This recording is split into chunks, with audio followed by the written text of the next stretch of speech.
সেদিন যে ফেসবুকে যেটা গিয়েছে এটা যদি আগে পরেটা থাকতো তাহলে আমার মনে হয় জনগণের বিভ্রান্ত হইতো না।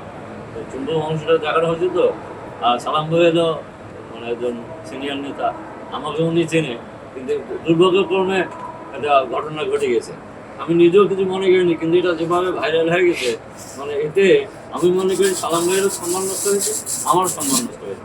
যেহেতু আমি বিএনপির মনোনয়ন প্রত্যাশী নীলফামারী চাইলে আমার এলাকার লোক এই ভিডিওটাতে মানে যেভাবে দলকে শুধু আমাকে শুধু না, আলম ভাইকে শুধু না, দলকে হেয় করার জন্য তারা স্বতন্ত্রমূলকভাবে এইভাবে মানে সবাইকে বলতেছে যে আমাদের নেতারা গণ্ডগোল। আমি মনে করি আমাদের মধ্যে কোনো গণ্ডগোল না, আমরা যেহেতু এক আদর্শ লোক। আর আপনারা জানেন যে আমার বাবা সর্বজন লেবু মিয়া নীলফামারী জেলা বিএনপি প্রতিষ্ঠা করেছে। জিয়াউর রহমান তার প্রতি সন্তুষ্ট হয়ে 1980 সালে তাকে বিএনপির এমপি নমিনেশন দিয়েছিল। সেখান থেকে আমরা বিএনপি পরিবারের সদস্য এখনও আছি। তাছাড়া এলাকার লোকও যারা স্থানীয় সরকার নির্বাচনে পরিষদে যারা জেলা পরিষদ, ইউনিয়ন পরিষদ, উপজেলা পরিষদের যে জনপ্রতিনিধি, তারাও আমাদের বৃহত্তর পরিবারের সদস্য। কাজেই আমি মনে করি যে এটা একটা ভুল বোঝাবুঝি হয়ে গেছে। আর দেশের মাটি আমাদের আমাদের মানে আমাদের সাথে আমার সম্পৃক্ত। আমি মনে করি আমার যে মনোনয়ন যে আমি চেয়েছি, ফলে জনগণের সমস্যার সমাধানে এবং রাজনৈতিক ঐক্য প্রতিষ্ঠায় আমার এই মনোনয়ন কাজে দেবে।